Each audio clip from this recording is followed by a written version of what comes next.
John F. Kennedy was the youngest man ever elected president. At his inauguration, Kennedy told the world that he represented America's youth. Let the word go forth from this time and place to friend and foe alike that the torch has been passed to a new generation of Americans. Kennedy's new generation was the youth of America. In them, Kennedy inspired hope and the promise of a better tomorrow. I've been through 10 presidents, almost 50 years of watching that White House, and that was special. There was a feeling in that administration by these young people who came to Washington that this was a wonderful time, and it was. Number 35, John F. Kennedy, Democrat, 1961 to 1963, 43 years old, from Massachusetts. John Kennedy would be in office for less than 3 years, a fabled 1,000 days.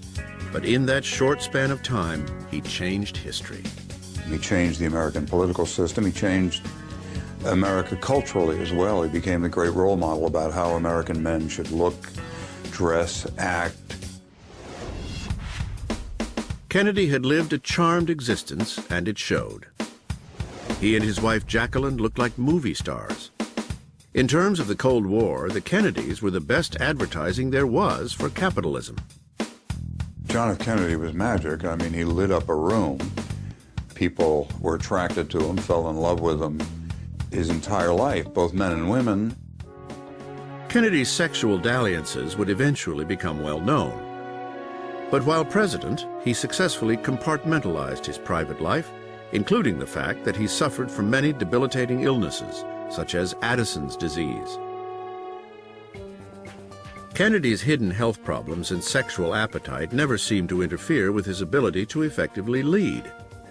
And he did this with an open-door policy. Kennedy was his own chief of staff.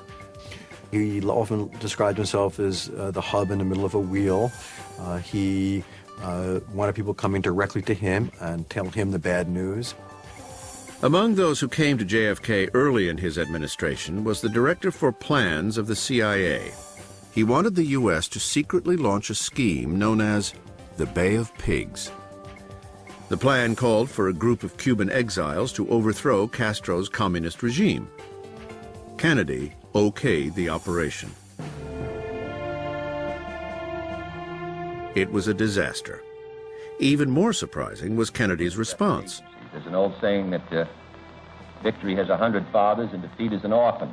He thought the only way out was to take complete responsibility. I'm the commander-in-chief. I said this. Following the Bay of Pigs, we have a documented record of a president with a learning curve, a president who had changed his entire method of operating based upon the fact that he bore sole responsibility for the failure at the Bay of Pigs. By accepting responsibility, Kennedy earned the trust of the nation. With that, he embarked upon a noble and far-reaching agenda to forge a better society. Members of the Congress, He created the Peace Corps and planned a war on poverty. And most inspiring, he challenged America to reach for the unimaginable. we choose to go to the moon in this decade and do the other things, not because they are easy, but because they are hard. This was a huge idea and an enormous gamble. Such audacity would serve Kennedy well during his defining moment in office, the Cuban Missile Crisis. On October 16, 1962, President Kennedy called me in the morning and said that he had received a briefing from the CIA which showed through aerial photographs that the Soviet Union had just placed, or was in the process of placing, in Cuba bases for medium and intermediate range nuclear missiles that were capable of delivering a nuclear payload almost anywhere in the United States. A week later, Kennedy spoke to the nation. The purpose of these bases can be none other than to provide a nuclear strike capability against the Western Hemisphere. I've never heard a more chilling speech. I thought, wow, he's saying we may go into thermonuclear war. And in fact, I think we were that close. A cold warrior at heart, but not a hawk, Kennedy refused the advice of military commanders who pressed him to launch an airstrike on Cuba. Instead, Kennedy kept a cool head and chose a conciliatory course of action in his negotiation with Soviet leader Nikita Khrushchev. Together, they forged a peaceful conclusion to the crisis.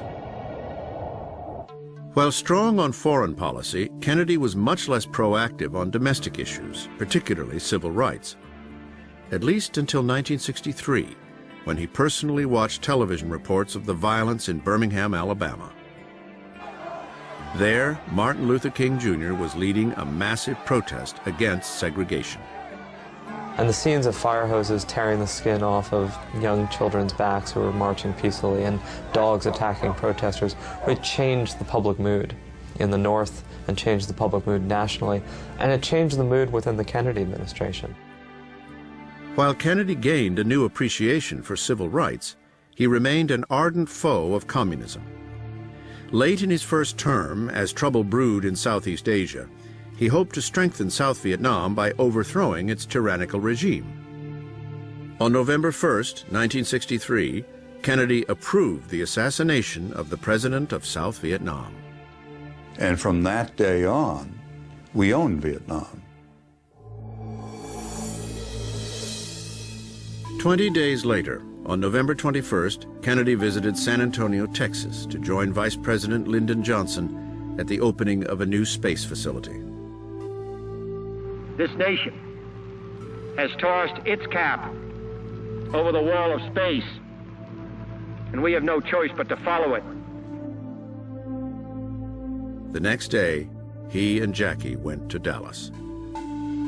From Dallas, Texas, President Kennedy died at 1 p.m. Central Standard Time, 2 o'clock Eastern Standard Time, some 38 minutes ago. The assassination of Kennedy was probably the most traumatic thing that occurred to our population since at least Pearl Harbor. There was a lot of hope resting in his presidency that he had not yet realized that suddenly people were denied. The hopes and dreams Kennedy brought with him to the White House were enhanced by his martyrdom, making his presidential legacy grow well beyond his actual accomplishments in office. The idealism, the commitment to public service, the desire that people should give something of themselves back to America, I think these are some of the most important legacies of the Kennedy administration. Only 2 men have been elected president while holding seats in the U.S. Senate: Warren G. Harding and John F. Kennedy.